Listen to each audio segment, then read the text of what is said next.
Acclamez le Seigneur ce soir. Avec vous, Jean-François et Martin. Merci Seigneur, merci pour ta présence, merci parce que tu nous fais confiance aussi pour annoncer ta bonne nouvelle. Merci à tous ceux qui sont passés avant nous, les anciens, qui nous ont permis d'être ici aujourd'hui. Merci aussi à nos pasteurs de nous faire confiance pour assurer la louange, passer du bon temps dans sa présence. Amen.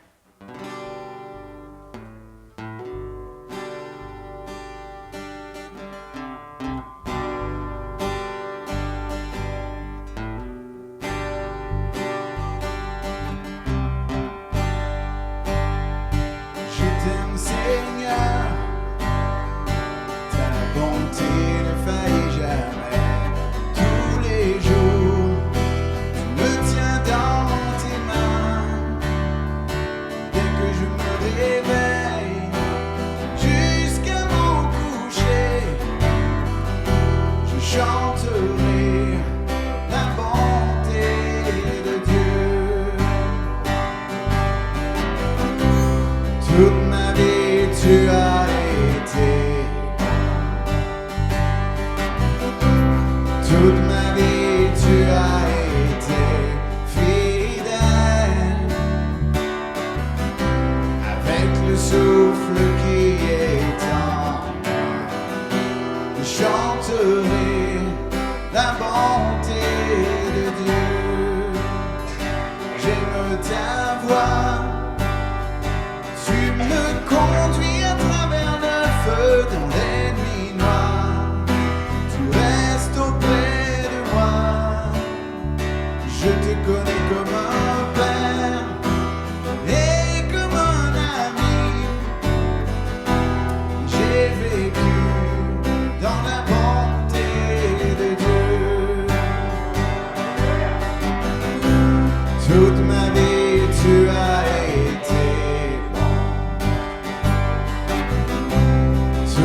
Amen. C'est drôle parce que toute la journée, ça fait, je vous dirais peut-être 2 semaines que j'avais eu l'opportunité d'avoir une date pour ce mois-ci. Puis jusqu'à hier, j'avais rien reçu. Puis pourtant, c'est pas que je cherchais pas la face de Dieu. Je cherche à tous les jours, mais je cherchais une parole parce qu'on ne veut pas juste parler pour parler.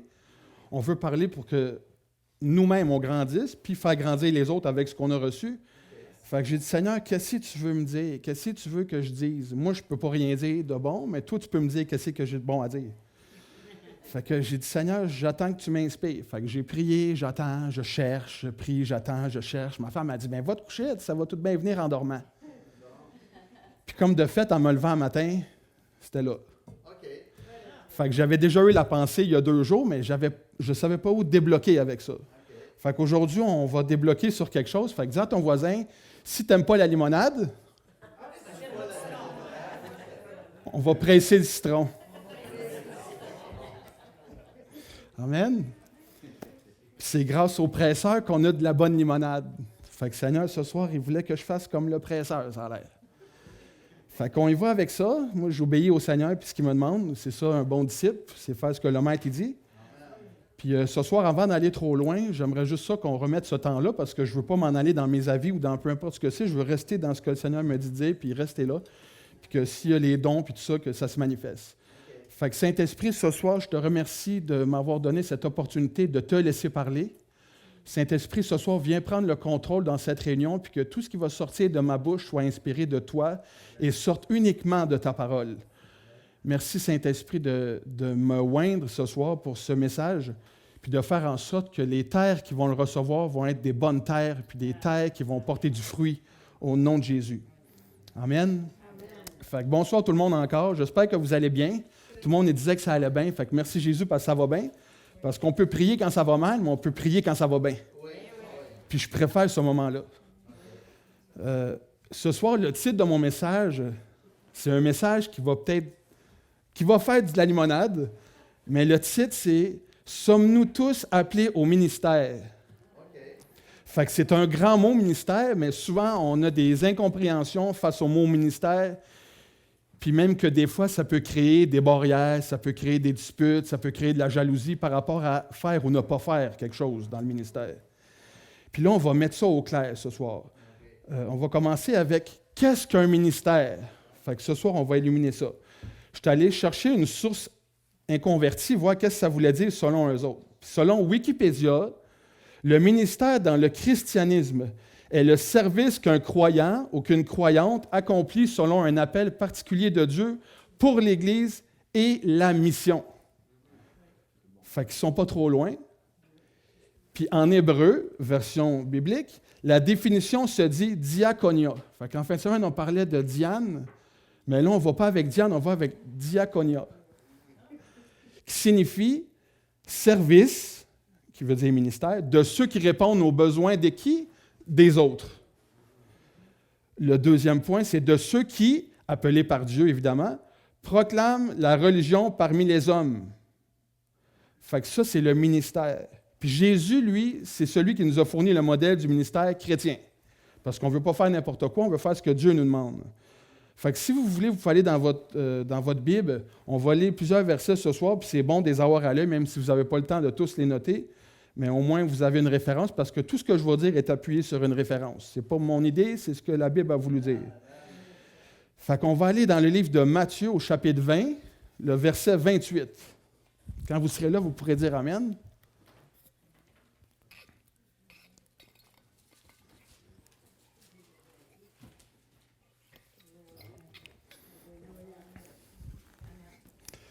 Amen. Fait que ça nous dit, c'est ainsi que le Fils de l'homme est venu, non pour être servi, mais pour servir et donner sa vie comme la rançon de plusieurs. Fait qu'on voit que Jésus, c'est vraiment le modèle par excellence. Il est venu pas pour servir, mais pour être servi. Non, le contraire. Je récapitule. Il n'est pas venu pour se faire servir, mais il est venu pour servir les autres, puis donner sa vie en rançon pour plusieurs, parce que ce n'est pas tous qui le reçoivent. C'est pour ça qu'ils disent de plusieurs. Ceux qui ne veulent pas, ils n'ont pas le bénéfice. Ensuite, dans Jean, chapitre 13, versets 14 à 17, je vais vous le lire.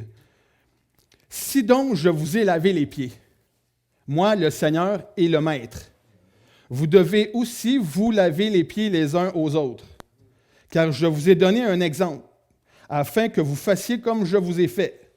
En vérité, je vous le dis, le serviteur n'est pas plus grand que son Seigneur, ni l'apôtre plus grand que celui qui l'a envoyé. Si vous savez ces choses, vous êtes heureux, pourvu que vous les pratiquiez. » Fait qu'il est temps qu'on revienne à l'époque de la Bible de se laver les pieds. À ce soir, on n'a pas de bassin, pas de guenille, pas d'eau, mais c'est des choses qu'il faudrait qu'ils reviennent. Mais là, j'ai dit, c'est correct qu'on parle de ministère. Mais à ce soir, je ne veux pas vous parler des 5 ministères, ceux qui sont ordonnés dans l'Église. Je veux vous parler du ministère que les chrétiens, que les disciples ont reçu, parce qu'on a tous reçu un ministère en particulier. Exactement. Puis c'est quel ministère précisément? Vous pouvez aller avec moi dans 2 Corinthiens, chapitre 5, au verset 17 à 21. Ça nous dit, si quelqu'un est en Christ, fait que si tu te reconnais là-dedans, il est une nouvelle créature. Les choses anciennes sont passées. Voici, toutes choses sont devenues nouvelles. Et tout cela vient de Dieu qui nous a réconciliés avec lui par Christ et qui nous a donné, merci Jésus, le ministère de la réconciliation. Fait que c'est le ministère qu'on a tous. Fait que sommes-nous tous appelés au ministère? La réponse est oui.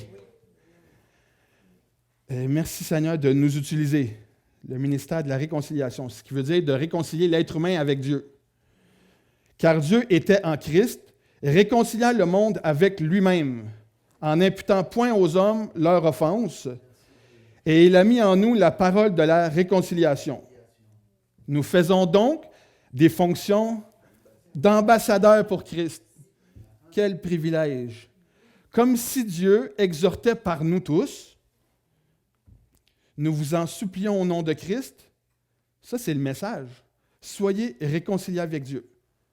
C'est ça qui est vraiment extraordinaire dans ce verset-là, c'est qu'il nous dit c'est quoi le ministère qu'il nous a donné, puis il nous dit tout de suite après le message. Fait que tu n'as pas à chercher bien loin. Soyez réconciliés avec Dieu. Celui qui n'a point connu le péché, Dieu, lui, le fait devenir péché pour nous, afin que nous devions en lui justice de Dieu.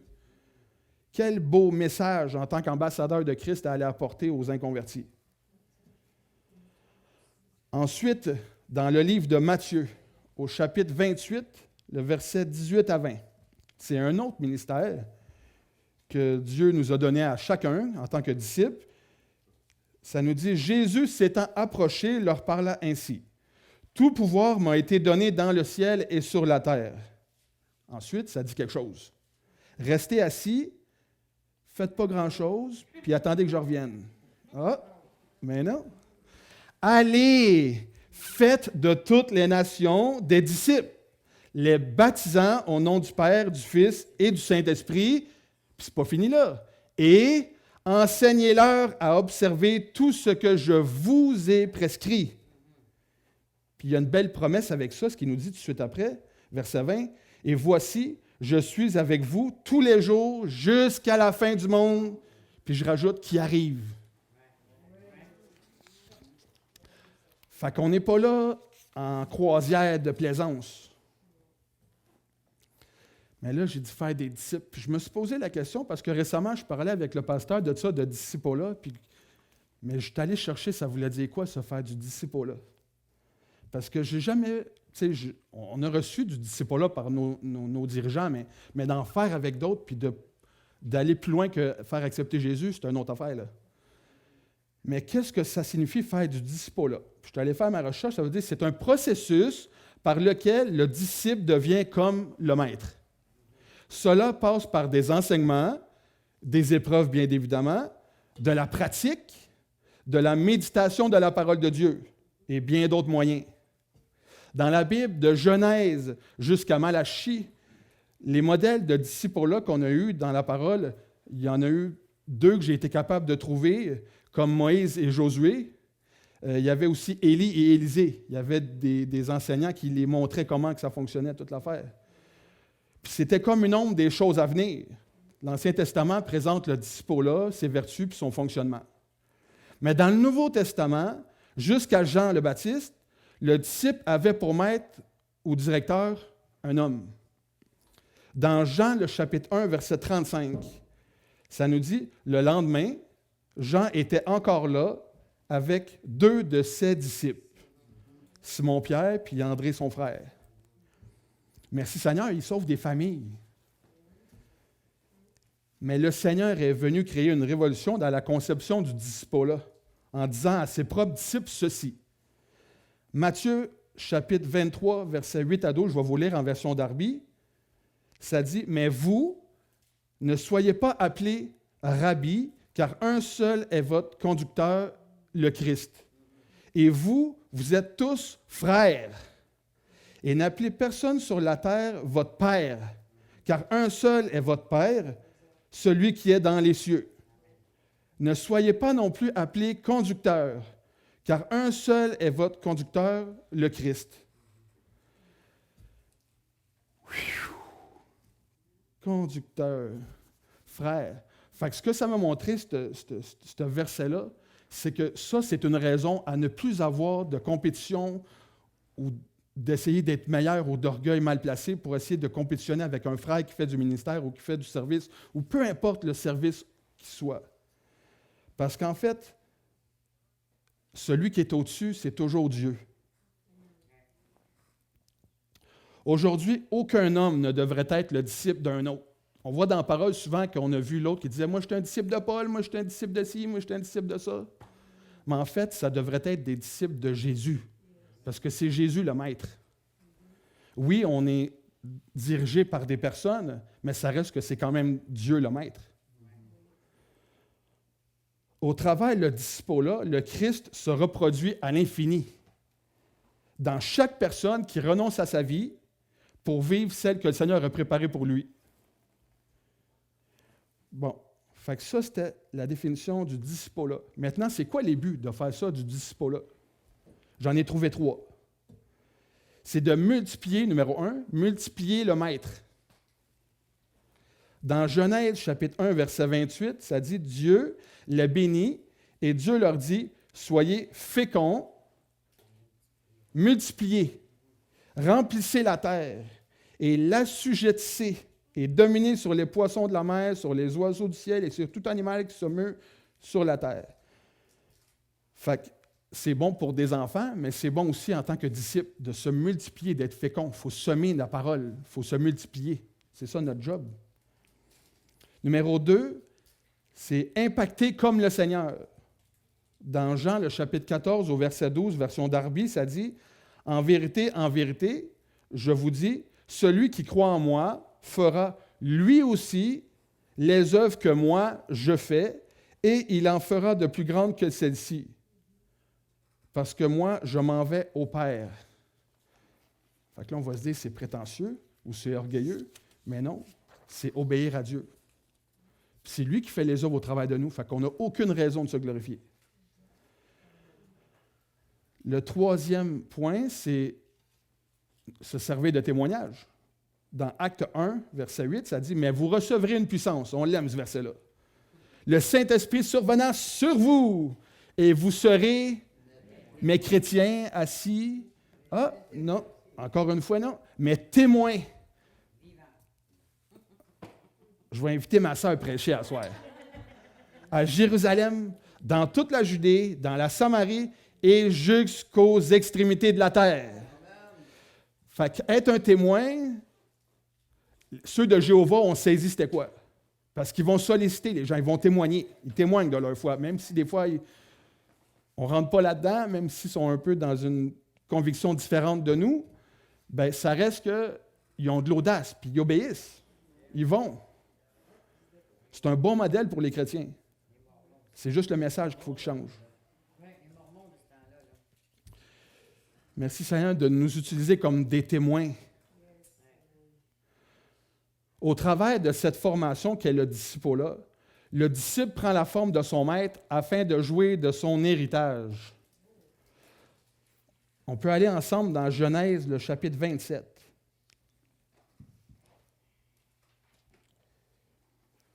au verset 18.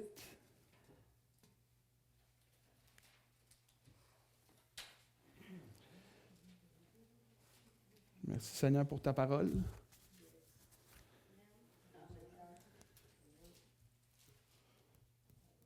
C'est le fun d'entendre des feuilles de papier. Parce que de nos jours, on entend juste des brou, brou, brou, brou, broun, broun, broun, broun. J'aime ça, le bruit du papier. Ça ne dérange pas à l'oreille, c'est pas comme une sonnerie. Ça dit au verset 18, il vint vers son père et dit, « Mon père! » Et Isaac dit, « Me voici! » « Qui es-tu, mon fils? » Jacob répondit à son père, « Je suis Ésaü, ton fils aîné.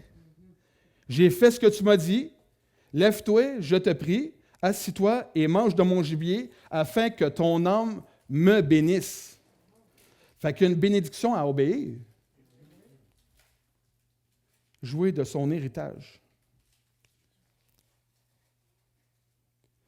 On réalise aussi que l'accomplissement d'un disciple, ça réside toujours dans l'image de Jésus. Dans Genèse, chapitre 1, verset 26, ça dit, « Puis Dieu dit, faisons l'homme à notre image, selon notre ressemblance, et qu'il domine sur les poissons, les oiseaux, le bétail, et sur toute la terre, et tous les reptiles qui rampent sur la terre, même les serpents. » Et sur toute la puissance de l'ennemi. Ça aussi, je l'aime, celle-là.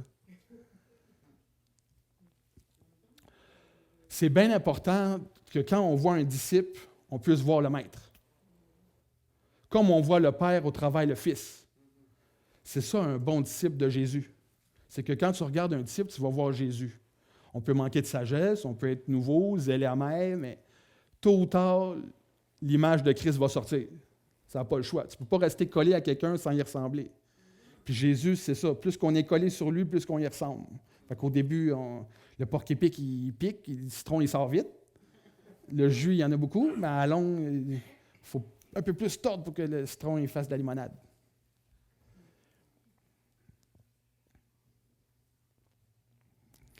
Ensuite, dans Jean 14, verset 9, par rapport à comme on voit le Père au travail du Fils, ça dit, Jésus lui dit, « Il y a si longtemps que je suis avec vous, et tu ne m'as pas connu.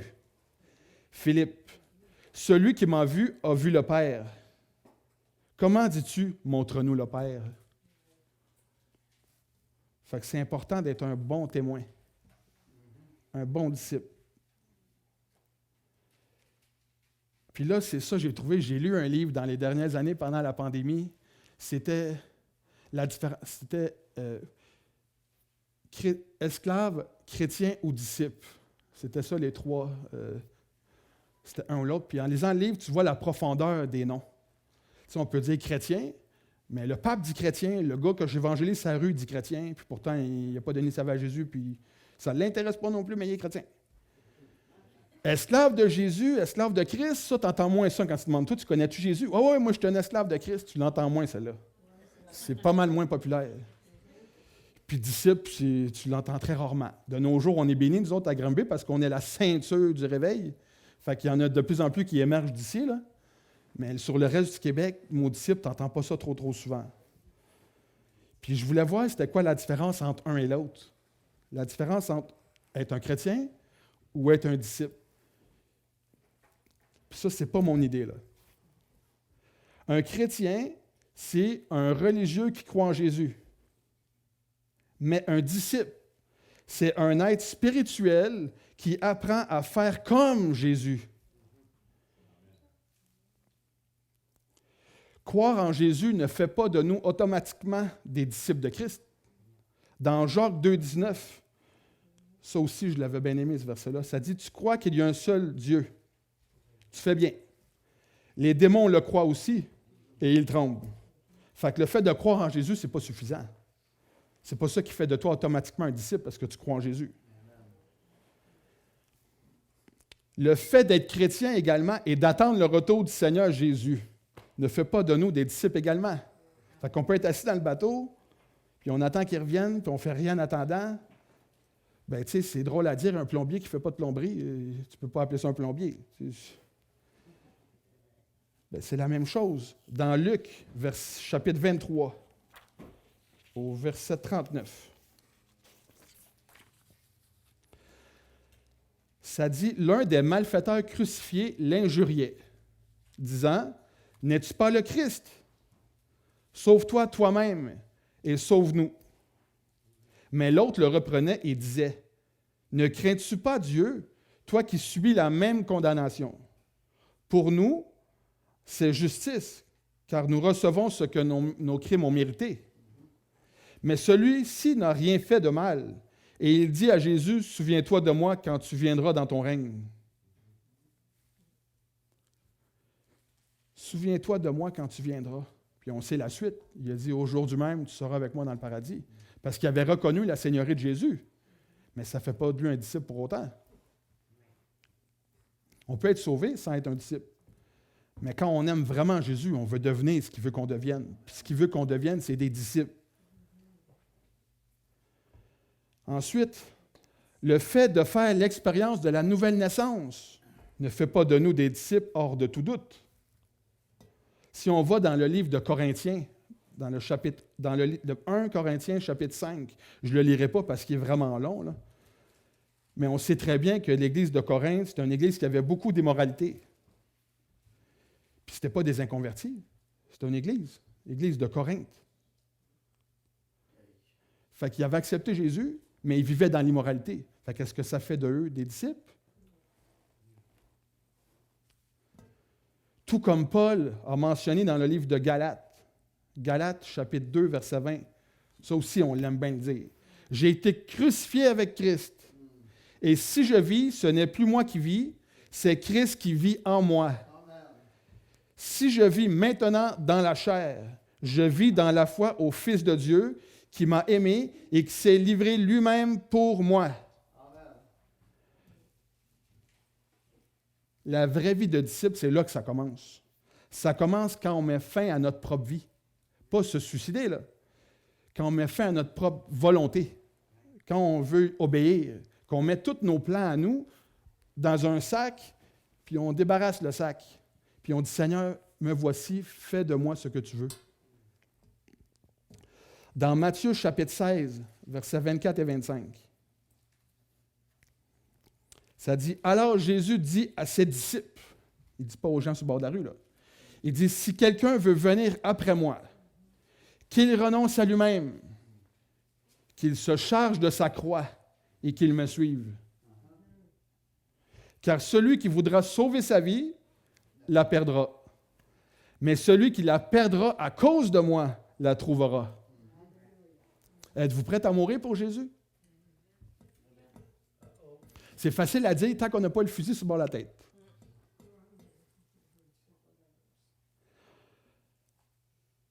Mais je me souviens le témoignage d'un frère, justement, qui va nous apporter le message dimanche. Il y avait toujours cette pensée-là qui disait, « Seigneur, tu sais, je vais-tu mourir pour toi? » Puis le Seigneur il a répondu, « Je ne t'ai pas demandé de mourir pour moi. Je t'ai demandé de vivre pour moi. » Fait que quand je vous demande si vous êtes prêts à mourir, mais ce n'est pas ça qu'il vous demande. Il vous demande, êtes-vous prêts à vivre pour lui? Vivre pour lui, ça implique des actions. Il y a quelque chose à faire. Si tu travailles comme maire de la ville, c'est correct, tu as une grande responsabilité, puis tu as une belle responsabilité. Mais ce n'est pas devant TV dans le salon que ça va se passer. Tu as des décisions à prendre, tu as des choses à faire, des plans, tu es occupé. Une vie de disciple, c'est censé être une vie bien chargée. Il y a des temps de repos, puis c'est nécessaire, ça en prend des temps de repos, où est-ce qu'on se ressource, qu'on se fortifie, puis la foi est restaurée, ou on la fortifie pour avoir plus de révélations, mais ce n'est pas toujours être un temps de vacances. Surtout que la fin est proche, puis les inconvertis, ils attendent le message. Ils veulent l'entendre. Ça dit dans la parole que les gens attendent la manifestation des fils de Dieu. Fait que s'ils attendent puis personne ne se lève, qui va le dire? Même il y a un autre, si on ne te loue pas, est-ce les pierres qui vont te louer? Moi, je serais gêné d'arriver devant Dieu puis me dire, ben Steve, tu n'as comme pas loué, tu ne m'as pas adoré, mais la roche que Jérémie a installée en avant, elle avait 2 branleurs.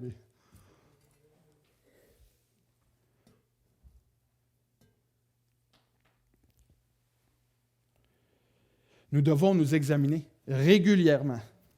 Parce que c'est correct qu'on peut commencer une vie, puis il n'y a pas de condamnation pour ceux qui sont en Jésus-Christ. Mais c'est correct de s'examiner. Tu sais, à chaque année, nous autres, on a l'habitude de faire un bilan sur notre vie spirituelle puis notre vie terrestre. Les buts, les objectifs, puis qu'est-ce qui est atteint, qu'est-ce qui ne l'est pas, qu'est-ce qui t'a travaillé. Puis c'est correct de se remettre en question puis de voir, OK, cette année, ouais, là, il va falloir que je mette bouchée double cette année dans ça, puis Seigneur, tu vas m'aider. Il y a d'autres choses que, OK, ça a pris trop de temps, on va se débarrasser de ça. Tu sais, il faut faire du ménage de temps en temps. Puis il faut passer du statut, je m'en souviens tout le temps. Puis je pensais à Jean-François, c'est pas ça. Parce qu'il disait tout le temps ça dans ses débuts. Parce que ses initiales, c'est JF. Fait qu'il disait tout le temps, c'était drôle, c'était Jesus fan. T'sais. Puis là, quand j'ai commencé à écrire ça, ça me disait,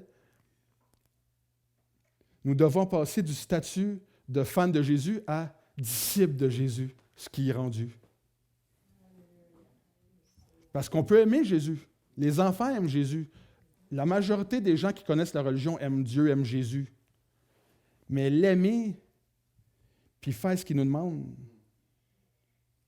c'est deux choses. Mais en fait, si on aime vraiment Dieu, on va vouloir faire ce qu'il nous demande. Pas parce qu'on est obligé. C'est par amour qu'on le fait.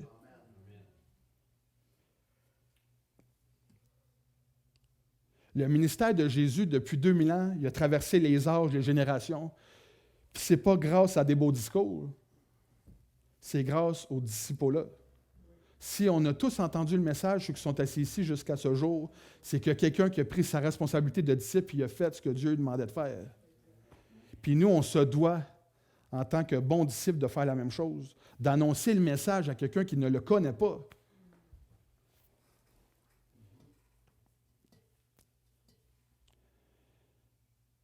Dans Luc, le chapitre 18, verset 8, c'est ma dernière référence. Ça n'a pas été trop long.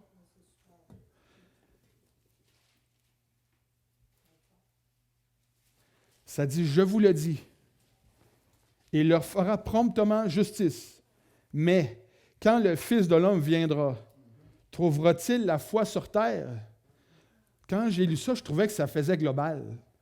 Trouvera-t-il la foi sur terre? La foi. Il y en a plein de monde qui ont de la foi dans toutes sortes d'affaires de nos jours. Fait il va trouver de la foi, c'est sûr. Dans quoi? Ça, on ne sait pas. Parce qu'on sait très bien que la foi est vivante par des œuvres. Nous devrions plutôt nous interroger en disant, ça je l'ai souligné en gros parce que je trouvais ça vraiment que ça m'a parlé, là, quand le Fils de l'homme viendra, trouvera-t-il ses disciples œuvrer sur la terre? C'est ça, c'était un point d'interrogation. Trouvera-t-il ses disciples œuvrer sur la terre? Parce qu'on sait que dans la fin des temps, l'amour du plus grand nombre va refroidir. Il nous l'a dit. Mais nous, on ne sera pas de ceux-là. Nous, on va être de ceux qui vont aller jusqu'au bout, qui vont tenir le flambeau jusqu'à temps qu'ils reviennent. Puis c'est ça notre mission, c'est d'éclairer ceux qui sont dans les ténèbres. Vous savez, il y a plus ou moins une dizaine de jours, c'était la fête de l'Halloween. Puis nous autres, depuis qu'on est à Jésus, on ne fête plus ça, parce que c'est une fête de ténèbres. Fait que, on n'encourage pas les ténèbres, on encourage la vie. Fait que ce qu'on a fait cette journée-là, au lieu de rester en cabané et puis prier, c'est correct de prier, là. Prier. Mais ce que je voulais dire avec ça, c'est que si on veut éclairer où ce qui fait noir, je ne suis pas en restant dans mon salon en priant pour qu'il fasse clair là-bas que ça va se faire. Ça en prend qui prie, puis ça en a qu'il faut qu'il y aille. Puis tant qu'à moi, on devrait tous prier ensemble, puis après ça, on y va toute la gang. Puis c'est ça qu'il nous a dit, ça, dans sa parole. Il dit, la moisson est prête, la moisson est blanche. Puis ça fait 2000 ans qu'il l'a dit, là. Mais c'est les ouvriers qui sont peu. Quand on parle d'évangélisation, c'est comme un département. Tu sais, il y a une gang qui va faire ce qu'il y a à faire là-bas, il y a une gang qui va là-bas, puis le reste, on prie. On devrait faire des groupes de prière pour ceux qui y vont. C'est ça qu'on devrait faire. Mais beaucoup plus qui y vont. Ça dit dans la parole, dans le livre des Actes, que de jour en jour, le nombre de disciples s'augmentait. De jour en jour. Fait qu'à tous les jours, il y a des nouveaux qui y arrivaient. Aujourd'hui, on est tellement occupés avec nos travails, nos routines, puis tout ce qui devrait prendre le bord, ou en tout cas, il y aurait un tri à faire dans tout ça. Moi, je suis rendu là, je suis en train de faire des gros ménages dans ma vie. Parce que je veux pas être... Quand que le Seigneur va revenir, c'est vraiment le désir de mon cœur, c'est d'entendre dans la voix de Dieu, entre bon fidèle serviteur. C'est pas comme un frère aujourd'hui m'a appelé puis me dit, ben, quand tu vas arriver devant Dieu, s'il te dirait pourquoi je te laisserai rentrer. Je veux pas entendre ça. Je veux qu'il me dise, salut Steve, viens-t'en, parce qu'il me connaît. On ne devrait pas chercher les raisons, le pourquoi se défendre quand on va arriver en haut. On devrait plutôt focuser sur lui pour y aller, y aller. On ne veut pas être de ceux qui vacillent puis qui... Tu sais, ma femme, c'est ma femme. Je sais que c'est ma femme. Mais Dieu, c'est mon Père. Il sait que je suis son fils. Fait que quand il va revenir, il ne me posera pas la question bon, t'es qui? Tu fais quoi? Parce qu'il y a un passage dans les Écritures où il dit ça. Vous avez chassé, vous avez guéri, mais je ne vous connais pas. On ne veut pas être de ceux-là. On ne veut pas faire des affaires par nous-mêmes, mais rien n'empêche qu'il faut faire quelque chose. C'est ça le réveil, dans le fond. Puis dans mes débuts chrétiens, j'avais ce verset-là qui revenait tout le temps. Réveille-toi, ô toi qui dors, réveille-toi d'entre les morts, et Christ t'éclairera. J'avais tout le temps ce verset-là à cœur, puis je ne sais pas pourquoi. Puis un jour, j'ai écouté une prédication, c'était ça le titre. Mais je dormais. Mais c'est comme si le Saint-Esprit préparait mon cœur à quelque chose. Parce que même si je n'étais pas actif, j'étais dans un état de réveil, comme entre les deux. Tu sais, je suis comme, qu'est-ce que je fais, je ne sais pas trop. C'est pour ça que le disciple est important. Quand on a des nouveaux qui viennent à Jésus, ils acceptent le Seigneur, on prie, baptisé, on enseigne les bases. Mais il faut les garder. C'est comme des enfants, c'est des bébés. Tu sais, si tu laisses ton bébé sur le banc puis tu t'en vas, il ne mangera pas, il va faire ses besoins sur lui, puis il va... Fait que c'est en prenant soin qu'il va grandir, mûrir, puis il va commencer à faire comme celui qui l'élève. Si mes filles me ressemblent aujourd'hui, c'est parce que j'ai fait de quoi pour eux toute leur vie. Puis le Seigneur, c'est pareil avec nous. Si on devient à son image, c'est parce qu'on ne lâche pas, puis lui, il ne nous lâche pas. Il a dit qu'il ne nous lâchera jamais. Il dit, je rentrerai et je souperai avec vous. Il n'a jamais dit qu'il partira. Nous, des fois, on peut sortir de la maison, on le met de côté. Mais là, je pense que dans la période où on est rendu sur l'échelle, où on est en 2023, avant qu'ils reviennent, je ne sais pas c'est quand, mais si on regarde avec tout ce qui se passe partout sur la planète, c'est plus que jamais le temps de revenir à Jésus, si on est trop loin. Puis si on est déjà près de lui, est encore plus que jamais. Parce que si on veut réveiller ceux qui dorment, il faut commencer nous-mêmes par être réveillés. Puis moi, cette année, c'est ce que j'avais décidé. J'avais parlé avec ma femme de plusieurs choses. Puis justement, je trouvais qu'il y avait beaucoup trop de choses dans ma vie qui prenaient beaucoup de place pour rien. Fait que j'ai laissé les réseaux, puis il y a d'autres ménages qui se font là, pour avoir plus de temps avec Dieu, plus de temps pour le servir, plus de temps pour aller évangéliser, plus de temps pour gagner des âmes. Parce qu'on veut que tous entendent. C'est ça qu'il dit. Il va revenir quand tous auront entendu. Fait que si on ne veut pas vivre des tribulations terribles, c'est à nous d'aller annoncer le message. Parce qu'il a promis qu'il ne reviendra pas tant longtemps que ce n'est pas tout le monde qui aura entendu le message. Il est tellement miséricordieux qu'il attend. Il use de patience envers nous, afin qu'aucun se perde. Fait que même le plus rebelle de ta famille, tu dis lui, c'est impossible, bien Dieu attend à cause de lui. Heureusement qu'il est patient. Nous autres, des fois, on dit, il n'y a rien à faire avec celui-là, il est borné. Mais Dieu, il va au-delà de l'attitude, lui, il va dedans. Il sait qu'une parole relâchée sur sa vie peut détruire le joug, briser le mur, puis révélation, à genoux, broyer, demander pardon à Jésus, demander pardon à Dieu pour ses fautes. Puis aujourd'hui, j'étais sur la job, puis j'ai un monsieur qui travaillait pour moi, dans le fond, sur un chantier, puis j'ai témoigné un peu mon parcours, parce qu'il me demandait, tu sais, lui, il vient de Montréal, puis moi, je viens de Montréal aussi avant, puis c'est un gars un peu plus vieux que moi, mais on a grandi un peu dans les mêmes choses. Puis là, il a perdu sa femme pendant la pandémie. Elle a tellement été emprisonnée à cause de ça que quand ça a fini, elle a parti ça à galère, puis elle a dit, c'est fini. Puis ça faisait 20 quelques années qu'ils étaient ensemble, puis tout. Puis le monsieur a été bouleversé, là. Puis quand j'ai entendu ça, ça a brûlé dans mon cœur. Il faut que je partage. Fait que j'ai partagé une partie de mon témoignage. Puis d'où j'étais, puis il m'a dit, mais qu'est-ce qui t'a amené? Qu'est-ce qui t'a amené aussi loin que ça? Moi, vu que je viens de la Naudière, ben, j'ai dit, c'est le Seigneur. Je l'ai dit, je ne suis pas gêné. J'ai dit, c'est le Seigneur Jésus. Je suis venu ici à cause que je devais être formé dans mon appel. Fait qu'il dit, ah oui? Ben, je dis oui. Moi, je sers Jésus. Puis j'ai dit, même si tu veux, ce soir, j'ai un petit enseignement, si tu veux écouter, c'est sur YouTube. Puis on était sur la rue de l'Église. Lui, il connaît l'Église anciennement, avant nous. Il y avait une autre chose là-dedans. Mais j'ai dit, ça a changé depuis.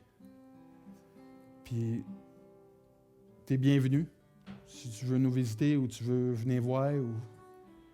Mais je sais que ce que tu as perdu, puis que ce que le diable t'a volé, le Seigneur peut te restaurer. Moi, je sais, le diable m'a volé plein de choses dans ma vie. Puis quand je suis venu à Dieu, il y a eu un processus de guérison avant de recevoir ce qu'il y avait pour moi. Mais le Seigneur est encore en train de me bénir. J'ai été béni juste par ma vie. J'étais mort. Je suis revenu à la vie grâce à lui. Puis après ça, les bénédictions qui ont découlé, ben oui, je me suis marié. Puis il y en a un paquet d'affaires, là. Mais ça, c'est des bonus. Moi, mon plus gros cadeau dans tout ça, c'est qu'un jour, quand le Seigneur va revenir, il va dire « Steve, jump in! » Il n'y a rien qui va me retenir ici.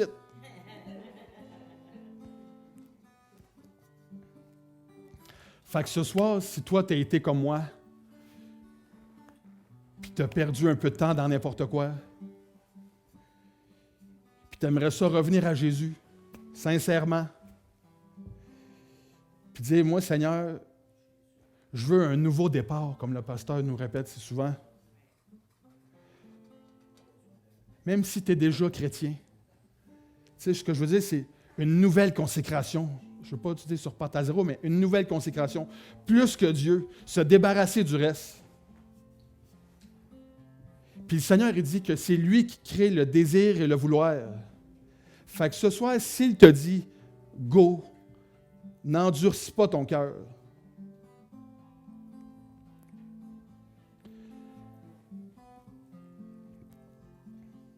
Ce soir, si dans ton cœur, tu sens ce feu-là qui monte en ce moment-là,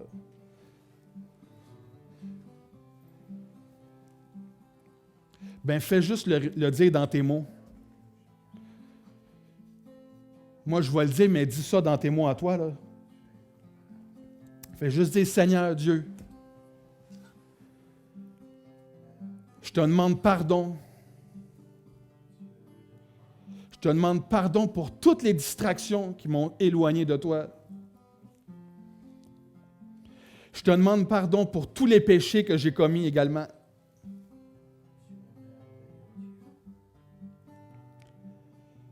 Seigneur, pardonne-moi.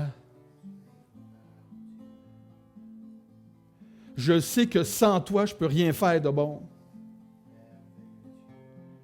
Puis ce soir, je veux te remettre toute ma vie. Pas juste 10%, pas juste 20%, pas juste 30%. Mais Seigneur, je te la donne toute ma vie. Prends-la. Fais-en un chef-d'œuvre.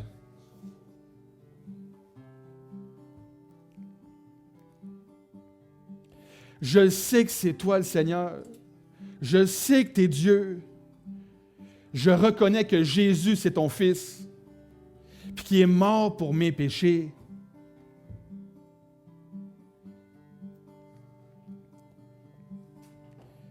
Viens, lave-moi. Seigneur, mon cœur, c'est d'être proche de toi. Je veux développer cette relation-là avec toi. On veut être comme les 5 vierges sages, être prêtes pour quand tu vas revenir.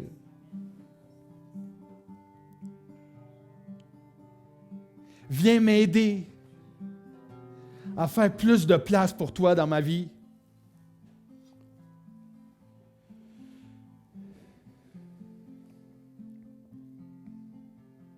Merci Jésus.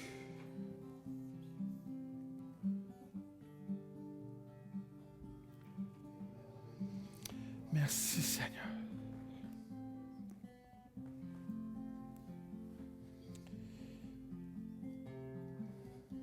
Puis si c'est toi ce soir que tu as fait cette prière dans ton cœur, puis tu as été sincère,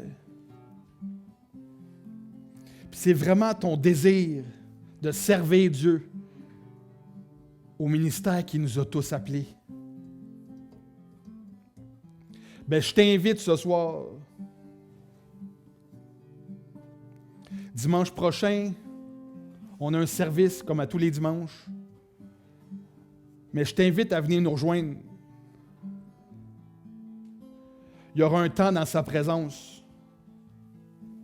Il y aura un temps de sa parole. Mais il y aura un temps aussi où il va te montrer à quel point il t'aime.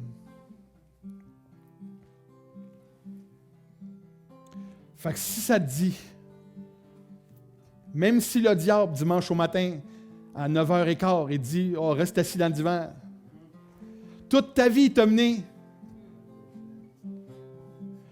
Je sais très bien, demandant à mon épouse, quand je suis venu à Jésus, première personne à qui je suis allé l'annoncer, c'est ma grand-mère. Puis j'ai dit « Mamie, tu sais-tu quoi? » Elle dit « Quoi? » Elle était sur son lit d'hôpital en train de mourir, cancer général. Là.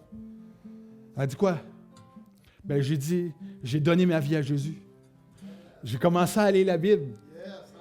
J'ai commencé à prier. Ma grand-mère savait ce qu'elle a dit. Puis elle est catholique. Ben, elle dit « Merci Seigneur. » Elle dit « Pendant toutes ces années-là, tu as mené pour le diable. »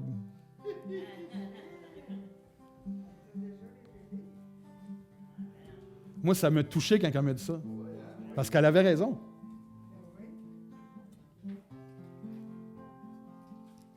Il y a assez de temps qu'on peut perdre, il y a tellement de temps qu'on peut perdre et qu'on veut se faire voler par le diable. Mais le Seigneur, lui, il est tellement bon qu'il rachète le temps. Puis en peu de temps, tu peux faire beaucoup plus.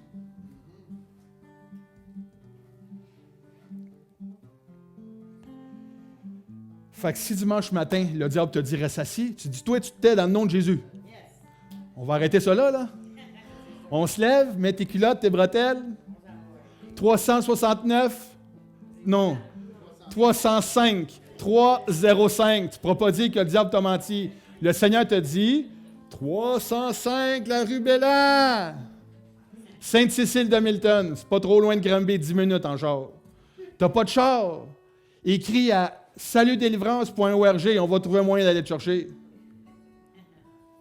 Le Seigneur, il veut des gens qui sont sincères. Et des gens qui sont motivés. Fait que ce soir, j'espère que vous avez été bénis. Moi, j'ai été béni quand j'écrivais, quand je prenais les notes. Puis j'espère que le Seigneur vous a parlé, parce que c'était vraiment son désir, c'est qu'on se lève. On ne prie pas pour le réveil, on est le réveil. Fait que si on est le réveil, il faut réveiller ceux qui dorment. Puis je ne fais pas de condamnation sur personne, là. Mais c'est vraiment notre job de réveiller ceux qui dorment. Fait que merci Seigneur pour cette soirée. Merci Pasteur pour cette confiance d'apporter la parole. Puis pour ce soir, c'est terminé. Fait que n'oubliez pas, vendredi soir, ici même, au 369 de la rue McDonald, soirée de prière, louange, adoration. Ça aussi, tu peux venir. Vendredi soir à 7h. Tu ne sais pas comment prier? Viens-t'en, tu vas voir. Tu ne sais pas c'est quoi louer et adorer? Tu as fait ça toute ta vie avec le diable. Viens ici, tu vas voir, c'est une autre chose. Mais quand tu sors, par exemple, contrairement à des boîtes de nuit, tu n'es pas démoralisé, tu es boosté à bloc. Fait que d'ici à ce qu'on se revoie, d'ici à vendredi, je ne sais pas si ça sera en live ou si ça sera juste en présence. Mais en tout cas, chose certaine, c'est que d'ici à dimanche, si vous n'êtes pas bénis, bien, soyez là dans le nom de Jésus. Amen.